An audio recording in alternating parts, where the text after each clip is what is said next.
The next seminar comes from the Network One. Julian Boulding, founder of the Network One, brings back the annual Cannes Lions Independent Agency Showcase. Here to share inspiring work and challenging views, please welcome Julian, along with his guests David Baldwin, founder and CEO of Baldwin and from Raleigh, USA, Mike Sheetal, founder and director of Ultra Super New, Tokyo, Japan, and Gonzalo Figari, founder and creative CEO of D6 Madrid, Spain.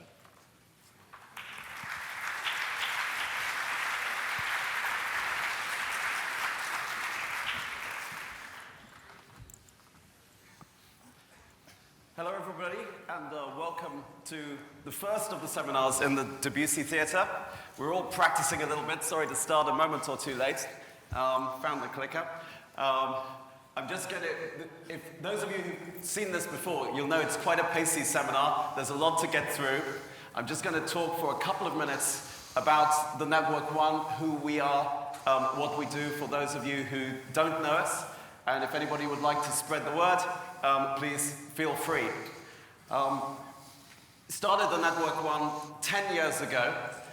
We have built relationships now with about 750 independent agencies from all over the world.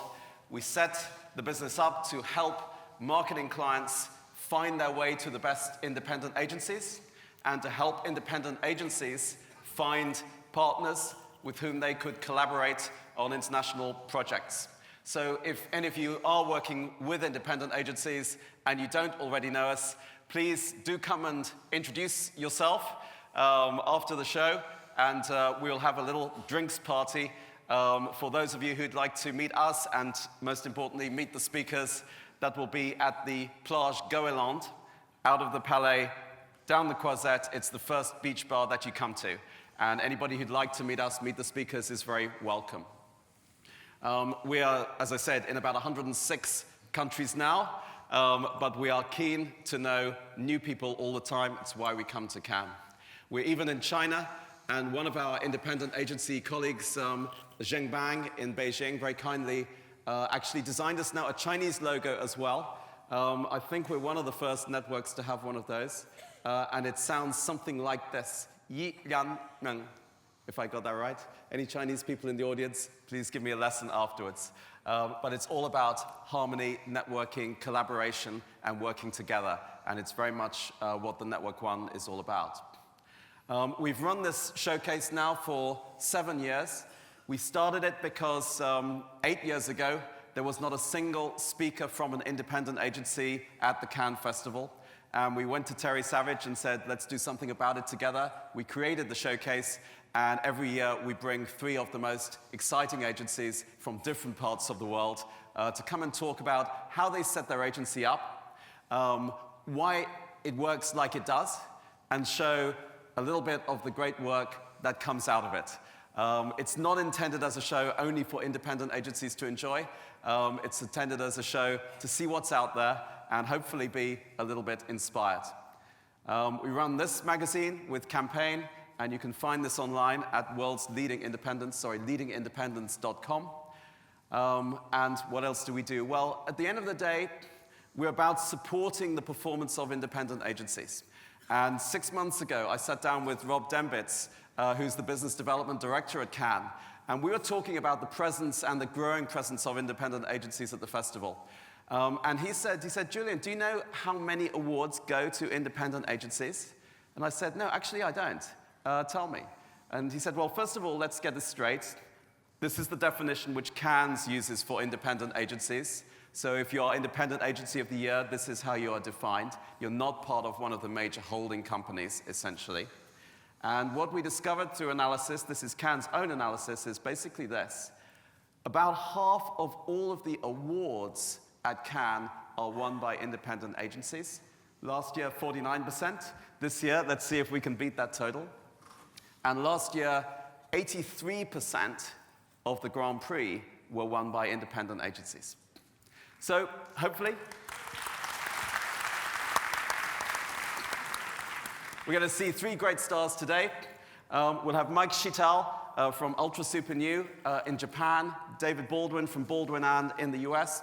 But we're going to kick off with Gonzalo Figari, the founder and creative chief of D6 in Madrid, and now also in Peru, Gonzalo. Yeah. The floor is yours. Well, English is not my first language, so I will try to do my best. But if also Julio Iglesias can sing in English, why I cannot make this conference too? So I will try to make my best. So we are the six. We are pirates. We do not represent any multinational network. We are freedom. We are the underdog. We are simple guys. We have nothing to lose. But we all have a past. So I used to be a multinational guy. I work in General Rubicon, in Wonderman, in Ogilvy, in McCann, etc. I work in Peru. I'm born in Peru. I'm Peruvian. Then I work in Chile, in Argentina, and in Spain. And in a moment when I want to change Chile after living 5 years, I want to go to Argentina. And my bosses, my regional bosses, tell me that, no, you don't have to go to Argentina. You have to go to another country. But I want to go to Argentina. The people from Argentina want me to come there. So I receive a letter for my regional president who says, Gonzalo, if you are putting your interests before those of the company, then you will be not regional creative director. So I left my regional creative director and I go to Argentina, but 6 months later I will be again the creative regional director. So I think something with the letter is like, if you are in a multinational network, you are not an independent company, or you don't take care of the people, you know. It's a very tricky issue, you know. So I think that it's the moment to be half clown and half owner of the circus. So it's a moment to run my own business. So my dream come true, and I make the happy agency. And it's my dream to make a happy agency, a place that the people have a good time, can make a good work, and can feel good by themselves, being themselves. So if you're unhappy, it's your choice, it's your opportunity, you can do it. This is my face when I'm working in my agency. So I'm happy. I have 15 years in Madrid. My agency have 15 years in Madrid, D6, and Volver D6 have 2 years in Lima. It's a little child that we take a lot of care with them.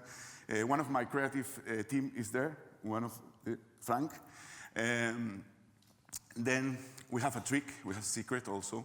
It's our own secret, is we work only with clients who really love us. That's it. We don't want to fight for a client that they want to less money or whatever. We only work with a client who loves us. For an example, Arnaldo Muñoz is one of our clients. He changed in these 15 years of 3 companies. And in the 3 companies, we've been his agency. Then, this year we are in a big crisis in Spain, so we think about that don't bring work to this festival because we don't have enough money to bring work to this festival. But our clients pay the entries this year. The clients of D6 pay our entries. And the agency philosophy, it's very simple. We have a very simple agency philosophy that is the work. I will show the work. We have 3 works. We love to work with a known road, so it's the work. It's nothing. It's the same. So the first one is from BBA Foundation. It's last year work. We get a lion with a work from Peru in less than 1 year of foundation of the company. So let's check it. In Peru, 7 out of 10 children do not understand what they read. That is why the BBVA Foundation created the Reading is Being Ahead program. To convey this problem to the public, we thought of a daily moment when they have to read. At the ATM machines. But we were not going to show a commercial. We had to do something that would not go unnoticed. So we decided to put a man inside the ATM machine. We simulated that feel, recreating the inside of an ATM machine, where we recorded our charismatic character. He would appear after showing an image of the screen impossible to understand. We also offered the option to make a donation from that ATM machine.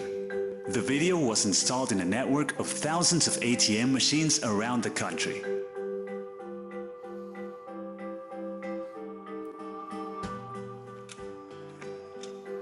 No entendiste nada, ¿no? Imagina vivir así. Actualmente, 7 de cada 10 niños en el Perú no entienden lo que leen. Pero gracias a ti y al programa Leer es Estar Adelante de la Fundación BBVA, podemos mejorar esto. Haz una donación desde este mismo cajero. Ingresa a transferencias, selecciona soles o dólares y encuentra la opción de la campaña. Sé parte del desarrollo del país. Ahora sí, continúa con tu operación. Every week, we reached 42,000 people in an effective, direct, and interactive way, with a media investment of $0. More people now know what the BBVA Foundation does to help improve the reading problem, and they even decided to collaborate. We made a monotonous trip to the ATM something more entertaining. And other brands are currently speaking with the bank to show their brand through the little man in the ATM machine. We created a new advertising format. So, the next work that I want to show you is something we always say that an agency is so good that the work that they are doing right now. So this work is going tonight in Spain on TV. It's from Balay, a home appliances company. And this story have recycling, have an extra time of the employees of the factory in Zaragoza, and also have something that is very special, a Jersey girl who came with the company to make this work. Let's see it.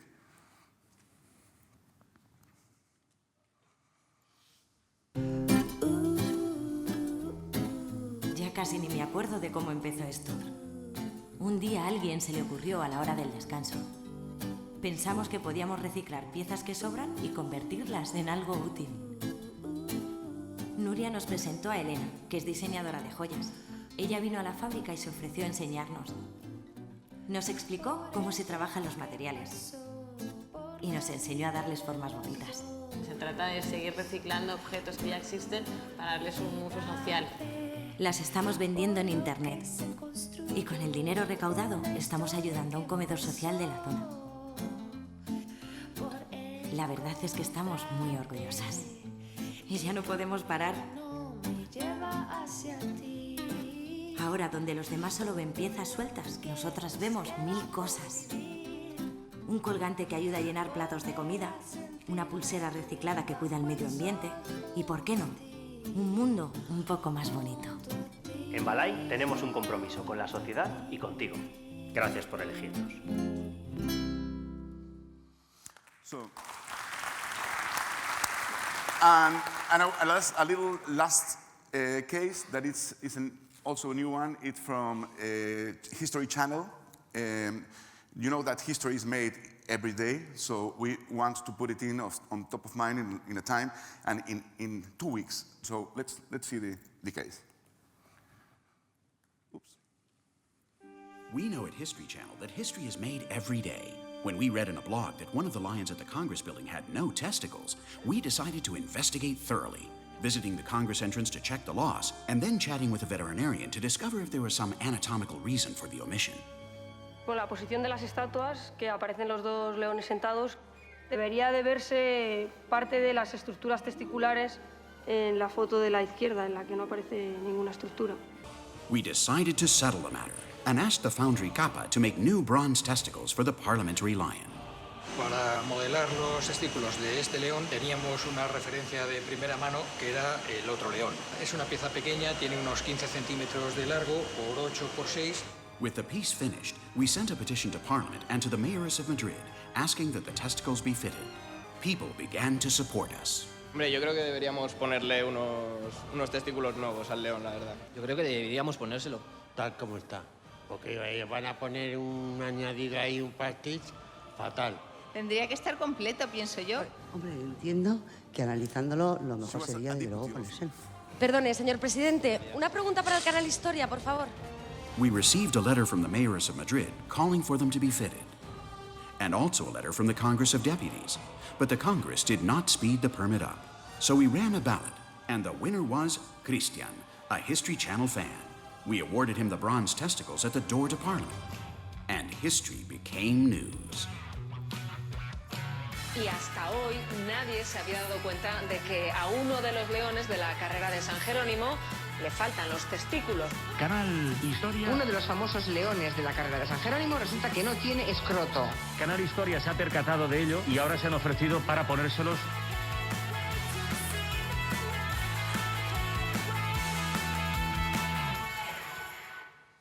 So, to finish, it's okay, Tom?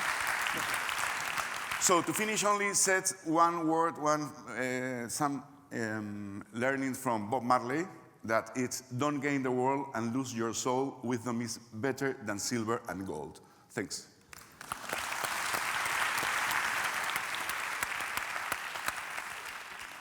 Terrific, Gonzalo. Thank you. And we pass right on, because we're run quick through the time, to Mike Sheetal. Mike Sheetal is the co-founder of Ultra Super New in Tokyo. Very different spirit, but a very interesting kind of agency. Tell us about Ultra Super New. Great. Thank you. Konnichiwa. I don't look so Japanese, but I live in Japan for a long time now. So I have an agency. My name is Mike Chitel, and I have an agency in Tokyo along with my business partners, Mark Wesling, who's somewhere in the audience here today, and Tomo Murakami, who's looking after the shop back home. And our agency is called Ultra Super New. So that's us. As I said, in Japan, big island country in Asia, big city called Tokyo. We're smack bang in the center of it in a funky little neighborhood called Harajuku. And in just 6 years of the agency running, we've managed to become the lead agency for clients such as Red Bull, Heineken, and Electronic Arts. And we also work with a number of other really interesting clients. We love all our clients, such as Audi, Reebok, Mini, many, many more. And this has really been such an amazing opportunity in our years. We've been able to really work with people that we love, and that's great. So how did that happen? How do we, young upstart company in Tokyo with a couple of foreigners and a Japanese partner, make it to be able to handle all these kind of projects. So Japan is a very unique market. It's actually the second largest market in the world for marketing. As you can see, like the sorry, there we go. Second largest market in the world for marketing. We have a lot of advertising and things in Japan. And the marketplace there is very unique. So we have, as you can see here, we have extremely unique advertising that's executed. This is an example of something that you see commonly in Japan. And we also have a lot of foreign companies who are trying to do business in Japan. And we also get a lot of Japanese clients who are trying to do business outside of Japan. And bridging this gap is a really big challenge, because Japan does things its own way, and the rest of the world has its own nuances in every different market. Communicating this way across our little island country there is really difficult. So that's where we come in. And this is sort of where we've positioned our agency. We're based on a combination of local knowledge and global culture, and also with a few little things of surprising. We try and be the ones who can talk about the foreign, the brand image that, and we talk about how it comes into Japan, and vice versa as well. We're trying to take Japanese brand image and bring it overseas. So in terms of just telling you a little bit about where we come from, I think it's nice to take you back to the beginning and where we started the agency. And one of our first big projects was for Philips, with one of their very high-priced electric shavers. And in Japan, one insight is that the wives of the families are often looking after the finances. And so this is an example of how we dealt with selling a high-priced shaver. 私のコケコッコ運動に至るまでのストーリーです。朝から晩まで一生懸命働いてるごく普通なサラリーマンです。ねえ、ゴミ出した？私がもらえる小遣いは月に3万円です。妻は好きなものを自由に買ってます。私は飲み代も節約してるのに。週末はいつも家族のために買い物に来てるんですが、その日だけは違ったんです。シェーバーが壊れてしまって、どうしても新しいシェーバーが欲しかったんです。家族が欲しいものを買ったので、やっと電気屋さんに来ました。たくさんある中で一番欲しいと思ったのはフィリップスの高級シェーバーです。しかし妻が妻とは大喧嘩ですよ。用具は普通のシェーバーでいいと言うんです。私だって高級品買ったっていいじゃないですか。だから電車で一人で帰りました。その時なんです。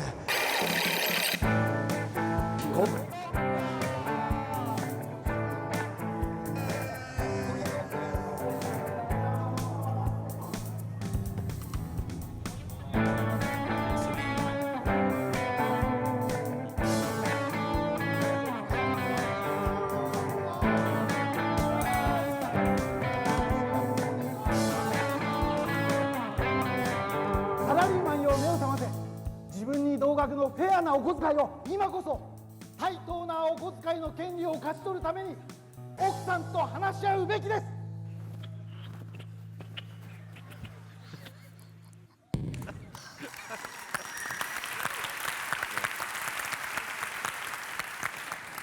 And so Salaryman Sato was born. He was fighting for the rights of salarymen to have their own money to buy their luxury items for themselves. And this became a movement, and it was really, as you saw in the video, we presented it a little bit like a political platform. So we had the posters, election style, going out there. We had that van that you saw in the video. And it was a lot of fun, actually. We worked on a specific loophole in Japan where if you pay about $100, you can get a protest license and drive around between 8 a.m. and 8 p.m., making as much noise as you like. Done very efficiently for a budget, like super low budget, but it had a really big impact. And we hit news, TV, radio, and of course online. And in fact, the whole thing was built around trying to create something that was specifically designed to be picked up online, and that was very successful in doing that. And actually, we even built a tool out of the back of this to track the social media, because there wasn't anything that we could find at the time. So next client, I just want to introduce a little project from. We work with Red Bull for, it's probably one of our longest clients, 5 years we've been working with them now. And one of the ones that is the closest to my heart of the projects that we've done is for BC1, which is the World Championship of Breakdance. And we got to sit down with some amazing athletes, dancers, and we worked with them to create this fusion of b-boy culture and like calligraphy, Japanese traditional calligraphy. We created this, this visual style. And then we went online, we went onto television, traditional media. Red Bull BC1 アジア初上陸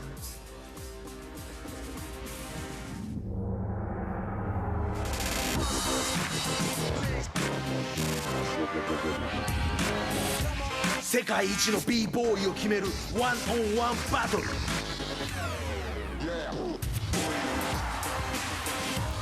Red Bull BC1 詳しくはウェブで That was a lot of fun. That was a lot of fun to make. We also did OOH. We also then took it digital. And so the tickets actually sold out in like 2 days. And we had this whole campaign running in the months leading up to the event. And so we really wanted to keep people's excitement up. And so we created a digital campaign called Check One. And this brought, you know, your mobile phone, and this was before the days when smartphone was ubiquitous.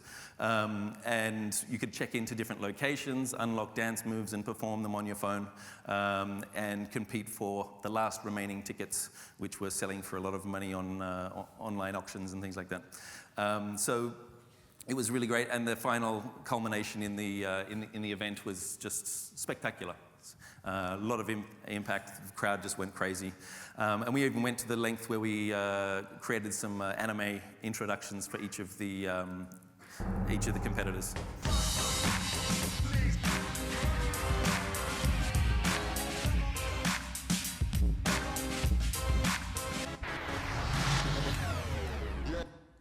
So as they came up on stage, they got this nice introduction like this. It was great fun.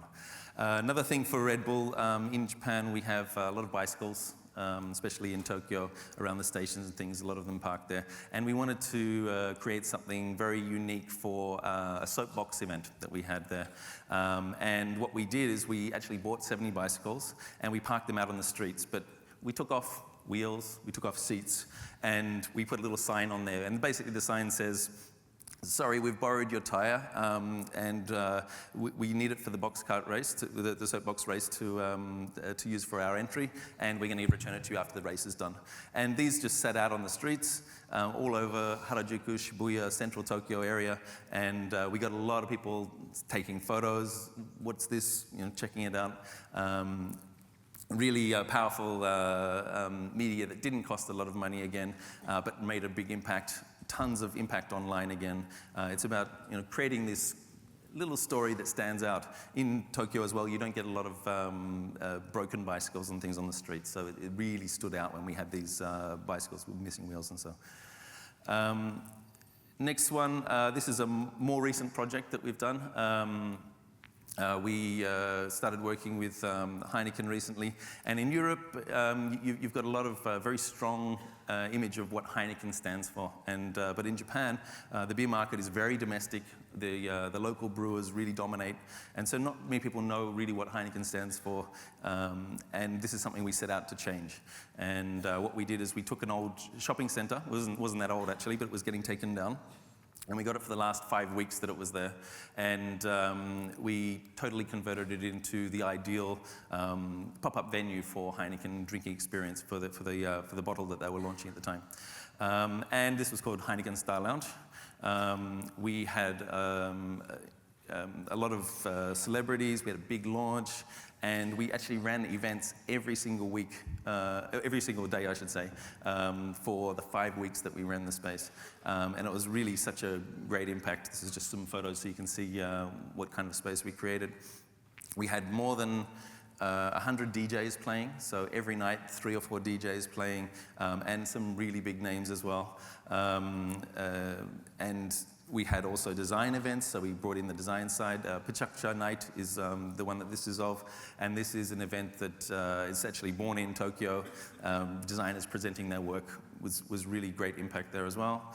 And of course, the opinion leaders, we just really packed the space with opinion leaders every night, and that is really what sort of drove the message out through the city. Of course, everything plugged in with social media. Of course, everything making sure that there's a lot of content to share. And this was pushed very heavily through Facebook, Twitter, etc. And really, once again, a great fun project to be involved with. And we're also working on the stage 2 of this right now, which this is a little bit of a teaser of the Star Cab concept there. And yeah, this is what we've been doing. So thank you very much.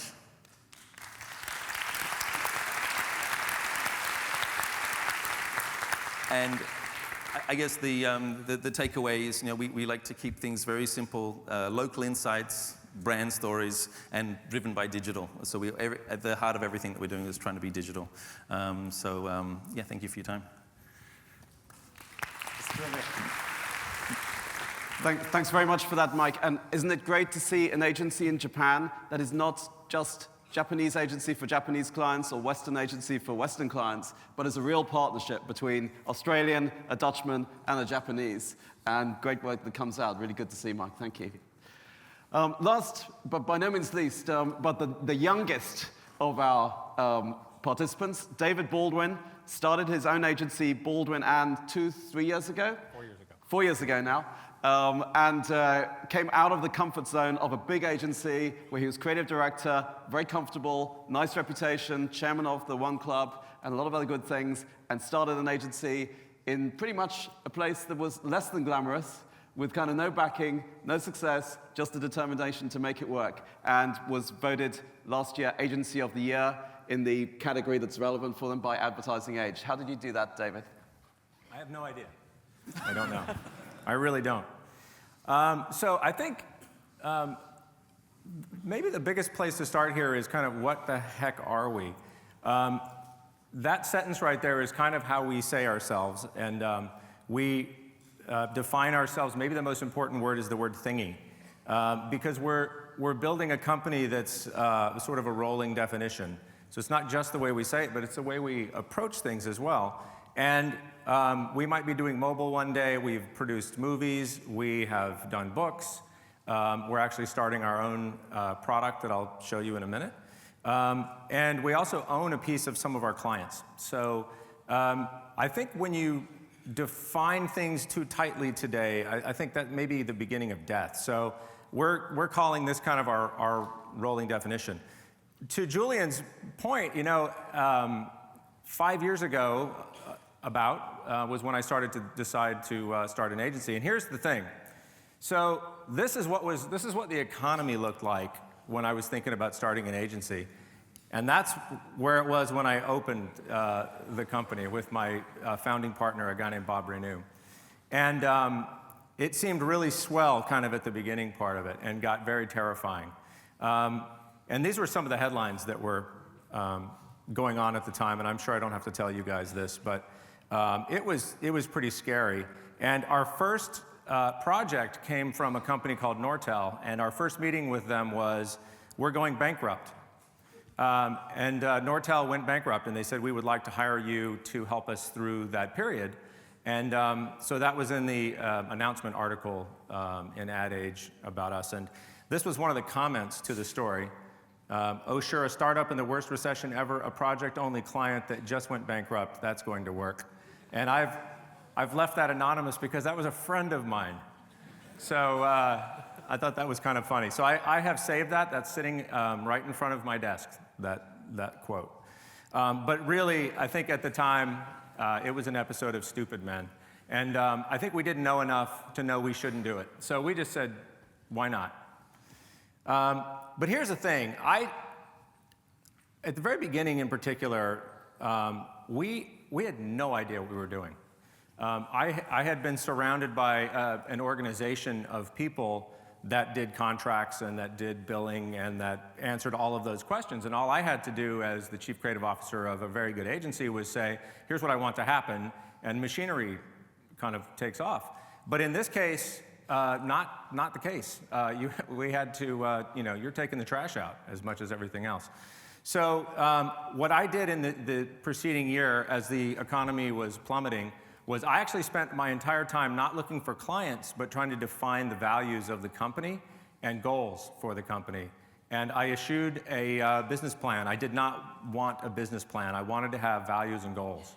And so we kind of made it up as we went along. Those were our values. And our goals, I think, are maybe the most important thing of all of it, which was we were going to be a national company from day one. And we're in Raleigh, North Carolina, which is it's the fastest growing city in the United States, according to Business Week. It's exploding with growth. It's very high in the creative class. And we said we are not going to be content to be a local agency in Raleigh. And all of our clients to this point are national and/or global clients. And some of those are projects, and some of them are AOR. And we love to do projects. So really, really important thing for us was we wanted to work for clients that we actually believe in what they're doing. And so I get really excited about when a client is on a mission that's bigger than kind of just selling the products. And I would say our creative philosophy is this wonderful statement from the Shakers, who were a design community. It's a religious community in the United States, but they had this amazing design ethos, which was do not make something unless it is both necessary and useful. If it is both necessary and useful, do not hesitate to make it beautiful. And so craft is incredibly important to us. Maybe the most important thing of all of these is not to get sucked into doing things for the money. I sometimes will sit in meetings and I'll say, are we saying no out of business? Are we knowing ourselves out of business? But we say no to things all the time, and in fact have had opportunities where we could meet our growth goals and have said no to it because it didn't seem like it was going to be fun. Which brings me to this other sort of dichotomy of we actually wanted to double in size every year for the first 5 years. And to just kind of think about what that looks like, that's what it looks like. And we are 4.5 years in, and that little person is where we are. Those are not restroom signs, by the way. That's me downloading images off the internet for this thing. But it seemed insane at the time to do this, but we've done it. The other side of that is that we actually rarely pitch business. Our philosophy has been get a project and infect. And that's what we've done. So we grew 100% a year and a half ago, and last year, 2012, we grew 70% by doing that. And as Julian said, we were named Agency of the Year. Previous to that, the first campaign we ever did for a company called Burt's Bees. Do people know who Burt's Bees is here? It's a really great natural products company. The first campaign we ever did as an agency was named Campaign of the Year by Ad Age as well. And then last year we were Agency of the Year. So, and I think all of those things have helped us to grow to the size that we are. So probably the thing that I'm the most clear on is our mission is to do really great work and to be globally relevant. And so I would say that, you know, we're kind of clear that we haven't done shit yet. Like, for what we want to do and where we're going, this is the very beginning. Everything's on track to kind of happen the way we want it to happen, but we've got a lot more work to do, and we are not resting on any laurels. And, you know, as a small agency owner, every day, there's just not anything more exciting than that. And as you sit in sort of soul-crushing meetings and things like that, we're not doing those sorts of things. We're actually having a lot of fun, so it's been great. So I want to show two things. The first is a piece that we did for Burt's Bees last year for Earth Day. We do a ton of social media work, and this is a piece that we did for Burt's Bees using the ingredients from their products.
Pack shot at the end. The next thing I thought I would show is, that's not supposed to happen. Let's see. The next thing I wanted to show was something for a brand that we actually created for Burt's Bees called Good. And the idea of this brand is that wherever good goes, good happens. It's a natural brand as well. It's 98% natural. And we just launched a social media campaign using Pinterest about 3 months ago. And it's basically, this is announcing the contest, which we are about to now go. We've picked the winner, and we're about to go finish off this thing. But basically, we brought somebody's board to life, and I'll let you enjoy it. Or not. Oh, that's good. Look at that. I forgot that was there.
And lastly, we are starting our own nano brewery in Durham, North Carolina. It's called Ponysaurus, and we're launching in September, and I'm really, really excited about it. So I feel like, as a small agency owner, back the creative people, man. The creative people are the ones that make things happen. And I met this awesome brewmaster who this guy's an artist, and I love him, and so we're starting a brewery. And that's a part of our business model. So thank you very much for your time, and I want to thank Network One, too, our partners, for asking us to be here. So. Thank you, David. David, thanks very much. That was awesome stuff. And there's about 30 seconds left. And in that, I just want to share a couple of thoughts with you. What do you get that's in common out of 3 such different agencies? I kind of took 3 things in particular.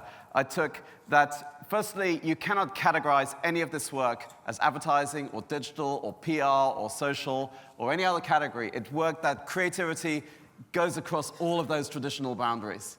And increasingly, they're less and less relevant to us. The second thing I wanted to say is that, interestingly, because we don't ask people to present specific work, we leave them the choice. Everybody's chosen to present work which is not pro bono, is not kind of done for awards. It's real commercial work for real clients that generates actual sales. And in today's climate, you got to do that. You got to stand up and be counted on the numbers, and they are. And the third thing, I think, is that it's one thing sings out about all these agencies. They've got great clients who obviously love working with the agency, and the agency obviously loves working for them. And for me, that's far and away the biggest inspiration. So if you'd like to share some of that, we're around the festival. Come and talk to us. Come down to the beach bar at the Plage Goéland and say hello to any of the speakers if you have time, anytime for the next couple of hours, or find us around, because we're here to meet you and share some of the joy and excitement that we all have working in this fabulous business. Thank you very much, guys.